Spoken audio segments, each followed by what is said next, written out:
പക്ഷേ ഇങ്ങനൊരു combination repeated ആയിട്ട് യൂറിനറി ട്രാക്ട് ഇൻഫെക്ഷൻ ഉള്ള ആളുകളിൽ ഈ പറയുന്ന ഒരു കോമ്പിനേഷൻ, അതായത് ഓൾറെഡി റിസർച്ചിൽ തന്നെ പറയുന്നു വെറും ആൻറ്റിബയോട്ടിക്, കാരണം ഈ ഈക്കോളൈ ബാക്ടീരിയ എന്ന് പറയുന്നത് ഇത് എപ്പോഴും ആൻറ്റിബയോട്ടിക്സിന് റെസിസ്റ്റൻറ്റ് ആയിക്കൊണ്ടിരിക്കുന്ന ഒരു കാര്യമാണ്.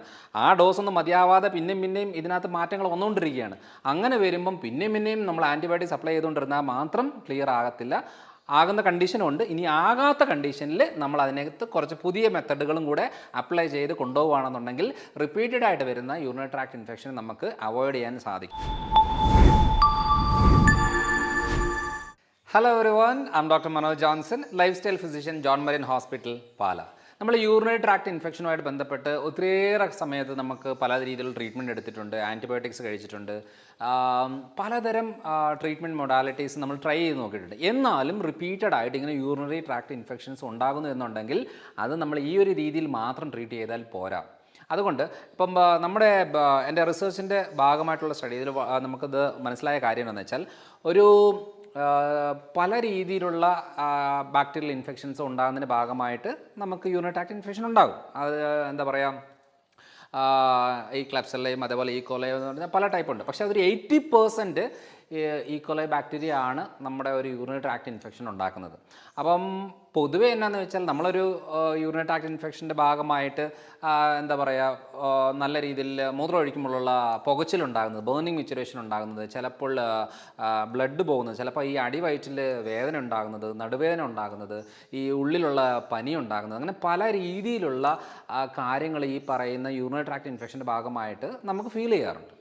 അപ്പോൾ അങ്ങനെ ഫീൽ ചെയ്യുന്ന ഭാഗമായിട്ട് നമ്മൾ പോയിട്ട് ഒരു ഡോക്ടറെ കണ്ടു കഴിയുമ്പോഴത്തേനും യൂറിനറി ട്രാക്ട് ഇൻഫെക്ഷൻ മനസ്സിലായി കഴിഞ്ഞാൽ ആദ്യം ചിലപ്പോൾ ഭൂരിഭാഗം സാഹചര്യങ്ങളിലും ആൻറ്റിബയോട്ടിക് തരും. അപ്പോൾ ആൻറ്റിബയോട്ടിക് കഴിക്കും.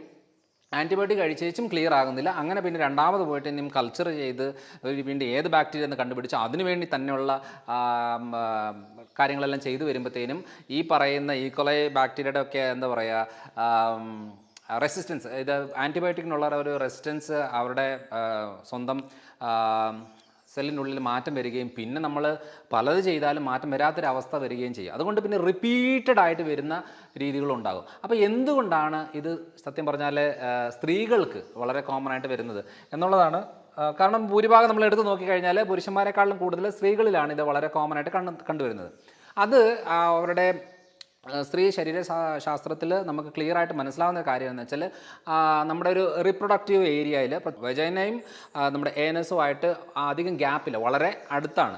പിന്നെ നമ്മുടെ മെയിൽ റീപ്രൊഡക്റ്റീവ് ഓർഗൻ പോലെ പ്രൊജക്ഷൻ ഇല്ലാത്തത് കൊണ്ട് വളരെ ഈസി ആയിട്ട് മലദ്വാരത്തുനിന്ന് ഈ പറയുന്ന ഈക്കോലൈ ബാക്ടീരിയകൾ വെജൈനൽ ട്രാക്കിലേക്ക് കയറുകയും യൂറിനറി ട്രാക്കിൽ വന്ന് ആ പ്രശ്നങ്ങൾ ഉണ്ടാകുകയും ചെയ്യുന്നതാണ്. ഇതാണ് കോമൺ ആയിട്ട് നമ്മൾ എത്ര ഹൈജീനിക് ആയിട്ട് നമ്മൾ ചെയ്തു എന്ന് പറഞ്ഞാലും ഈ പറയുന്ന കുടൽ ഗട്ട് തൊട്ട് അത് യൂറിനറി ട്രാക്റ്റിലേക്ക് വന്ന് കയറുന്ന ഒരു കണ്ടീഷനാണ് വളരെ കോമൺ ആയിട്ട് വരുന്നത്. അതുകൊണ്ടാണ് സ്ത്രീകളിൽ കൂടുതൽ ഈ പറയുന്ന ബുദ്ധിമുട്ടുകൾ ഉണ്ടാകുന്നത്.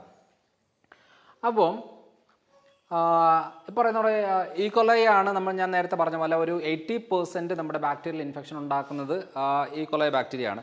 അപ്പോൾ ഈക്കോലൈ ബാക്ടീരിയ എന്ന് പറയുന്നത് നമുക്കത് കൾച്ചർ ചെയ്താൽ ക്ലിയർ ആയിട്ട് മനസ്സിലാവും. എന്നാലും കോമൺ ആയിട്ട് വരുന്ന ഒരു കണ്ടീഷൻ ആയതുകൊണ്ടാണ് ഞാനത് മെൻഷൻ ചെയ്തത്. പക്ഷേ വേറെ ബാക്ടീരിയാസ് ഉണ്ട് യൂറിനറി ട്രാക്ട് ഇൻഫെക്ഷൻ ഉണ്ടാക്കുന്നത്. ഇതൊരു സ്റ്റഡി എന്ന് പറയുന്നത് ഈ ഈക്കോലൈ ആണ് ഏറ്റവും കൂടുതൽ യൂറിനറി ട്രാക്ട് ഇൻഫെക്ഷൻ ഉണ്ടാക്കുന്നത് എന്നുള്ളത് ഒരു സ്റ്റഡിയാണ് പറഞ്ഞേക്കുന്നത്.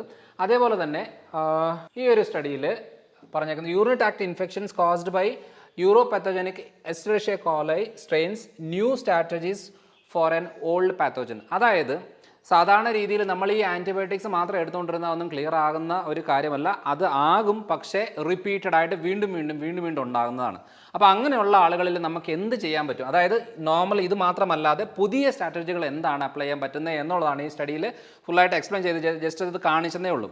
അപ്പോൾ അങ്ങനെ ചെയ്യുമ്പോൾ നമുക്കതിന് കുറച്ച് സ്ട്രാറ്റജികളുണ്ട്. ആ ന്യൂ സ്ട്രാറ്റജി എന്തൊക്കെയാണെന്നുള്ളത് അത് ഞങ്ങൾ ഇംപ്ലിമെൻറ്റ് ചെയ്യുന്ന കുറച്ച് കാര്യങ്ങളാണ്. അത് ഞാൻ പറഞ്ഞുതരാം. അതായത് സ്ഥിരമായിട്ട് നമ്മൾ ആൻറ്റിബയോട്ടിക് എടുക്കുന്നവരാണ്, സ്ഥിരമായിട്ട് യൂറിനറി ട്രാക്ട് ഇൻഫെക്ഷൻ വരുന്നവരാണ്, ബുദ്ധിമുട്ടുണ്ടാവുന്നവരാണെന്നുണ്ടെങ്കിൽ നമ്മളത് അത് ഓക്കെ, ആൻറ്റിബയോട്ടിക്സ് എടുക്കുകയോ ട്രീറ്റ്മെൻറ്റ് എടുക്കുക അതെല്ലാം ഓക്കെ. പക്ഷേ അതല്ലാതെ നമുക്ക് വീണ്ടും വരാതിരിക്കാനും വന്നത് നമുക്കൊന്ന് മാനേജ് ചെയ്യാനുമായിട്ട് ഏറ്റവും നല്ലൊരു ഓപ്ഷൻ എന്ന് പറയുന്നത് ഈ കുറച്ച് മെത്തഡുകളാണ്. അതായത് നമ്മൾ പറഞ്ഞു ഗട്ട് എങ്ങനെയാണ് ഈക്കോലൈ പ്രശ്നങ്ങളുണ്ടാകുന്നത്. അതായത് ശരിക്കും പറഞ്ഞാൽ ഈ പറഞ്ഞ ഈക്കോലൈ ബാക്ടീരിയകൾ വരുന്നത് മലദ്വാരത്തിൽ നിന്ന് യൂറിനറി ട്രാക്റ്റിലേക്ക് കയറി വന്നിട്ടാണ് ആ പ്രശ്നങ്ങൾ ഉണ്ടാകുന്നത്. അപ്പം ഈ പറയുന്ന ഹെൽത്തി ആയിട്ടുള്ള ബാക്ടീരിയാസ് സപ്ലൈ ചെയ്യണം കുടലിലേക്ക്. എന്നിട്ട് കുടലിലെ ഹെൽത്ത് ക്ലിയർ ആക്കിയിട്ട് ഈ പറയുന്ന അൺഹെൽത്തി ബാക്ടീരിയകളെയൊക്കെ ക്ലിയർ ആക്കി കൊണ്ടുപോകേണ്ടതാണ്. എന്നിട്ട് പ്രീബയോട്ടിക്സ് എന്ന് പറയുന്നത് ഈ നമ്മൾ കുടലിലെ pH ലെവലൊക്കെ ഒന്ന് നോർമലാക്കി ഫങ്ഷനിങ് ആക്കി കൊണ്ടുവരികയാണെന്നുണ്ടെങ്കിൽ ഈ ചീത്ത ബാക്ടീരിയകളുടെ ഗ്രോത്ത് കുറയാൻ സാധ്യതയുണ്ട്.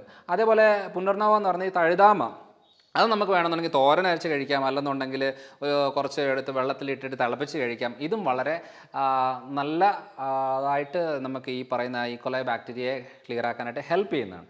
അപ്പോൾ അതേപോലെ ട്രിബിലസ് എന്ന് പറയുന്നത് ഞെരിഞ്ഞീൽ എന്ന് പറയും. അത് നമുക്ക് എല്ലാവർക്കും അറിയാം, അത് വെള്ളം തിളപ്പിച്ച് കുടിക്കാനൊക്കെ പറ്റുന്ന ഏറ്റവും ബെസ്റ്റ് കാര്യമാണ്. കാരണം ഇതൊക്കെ നമുക്ക് ഈസി ആയിട്ട് ഈ ഗട്ടിലുള്ള കുടലിലെ കണ്ടീഷൻ ക്ലിയർ ആക്കാനും ഈക്കോലൈ ക്ലിയർ ആക്കാനായിട്ട് ഹെൽപ്പ് ചെയ്യുന്നതാണ്. അതായത് റിപ്പീറ്റഡ് ആയിട്ട് ഇങ്ങനെ പ്രശ്നം വരുന്നവർക്കുള്ള കാര്യമാണ് ഞാൻ പറഞ്ഞത്. ഇനിയും ഇതിൽ ഇല്ല എന്നാലും വേറൊരു ഇടം കൂടെ പറയാം. നമുക്ക് ഈ ആപ്പിൾ സിഡർ വിനെഗർ നമ്മൾ അറിയാമല്ലോ. അപ്പോൾ ആപ്പിൾ സിഡർ വിനെഗർ എന്ന് പറയുന്നത് അത് നമ്മളൊരു ടീസ്പൂൺ എടുത്ത് ഒരു അരമുക്കാൽ ഗ്ലാസ് വെള്ളത്തിൽ ഒഴിച്ച ശേഷം ഭക്ഷണത്തിന് ഒരു 10-15 മിനിറ്റ് മുമ്പ് കുടിക്കുകയാണെന്നുണ്ടെങ്കിൽ ഇതും നമ്മുടെ കുടലിലെ കണ്ടീഷൻ ക്ലിയർ ആക്കാനായിട്ട് വളരെ ഹെൽപ്പ് ചെയ്യുന്നതാണ്. പക്ഷേ ഇത് കഴിക്കുന്നവർക്ക് ഈ ഹൈപ്പർ അസിഡിറ്റി വല്ലാതെ പുളിച്ച കെട്ടൽ പ്രശ്നമുള്ളവർക്ക് അത് പ്രശ്നം നല്ലതാണോന്നില്ല. പക്ഷേ അത് ചെക്ക് ചെയ്തതിന് ശേഷം മാത്രമേ എടുക്കാവുള്ളൂ. പക്ഷേ ഇങ്ങനൊരു കോമ്പിനേഷൻ റിപ്പീറ്റഡ് ആയിട്ട് യൂറിനറി ട്രാക്ട് ഇൻഫെക്ഷൻ ഉള്ള ആളുകളിൽ ഈ പറയുന്ന ഒരു കോമ്പിനേഷൻ, അതായത് ഓൾറെഡി റിസർച്ചിൽ തന്നെ പറയുന്നു വെറും ആൻറ്റിബയോട്ടിക്. കാരണം ഈ ഈക്കോലൈ ബാക്ടീരിയ എന്ന് പറയുന്നത് ഇത് എപ്പോഴും ആൻറ്റിബയോട്ടിക്സിന് റെസിസ്റ്റൻറ്റ് ആയിക്കൊണ്ടിരിക്കുന്ന ഒരു കാര്യമാണ്.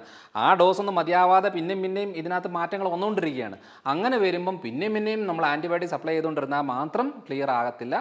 ആകുന്ന കണ്ടീഷനുണ്ട്. ഇനി ആകാത്ത കണ്ടീഷനിൽ നമ്മൾ അതിനകത്ത് കുറച്ച് പുതിയ മെത്തഡുകളും കൂടെ അപ്ലൈ ചെയ്ത് കൊണ്ടുപോവുകയാണെന്നുണ്ടെങ്കിൽ റിപ്പീറ്റഡ് ആയിട്ട് വരുന്ന യൂറിനറി ട്രാക്ട് ഇൻഫെക്ഷൻ നമുക്ക് അവോയ്ഡ് ചെയ്യാൻ സാധിക്കും. ഇങ്ങനത്തെ കുറച്ച് നാച്ചുറൽ മെത്തഡുകളാണ് നമ്മൾ ഇതിനകത്ത് പ്രോബയോട്ടിക് എന്താണ് പ്രീബയോട്ടിക് എന്താണെന്നുള്ളത് ഞാൻ ഓൾറെഡി വീഡിയോകളിൽ പറഞ്ഞതുകൊണ്ട് ഞാനത് എക്സ്പ്ലെയിൻ ചെയ്തില്ല. പക്ഷേ ഈ പറയുന്ന കാര്യങ്ങൾ നമ്മളിത് ഉൾപ്പെടുത്തിക്കൊണ്ട് പോവുകയാണെന്നുണ്ടെങ്കിൽ നമുക്കിത് ഒരു പരിധിവരെ നമുക്ക് പ്രിവെൻറ്റ് ചെയ്യാനും വരാതിരിക്കാനും സാധിക്കും.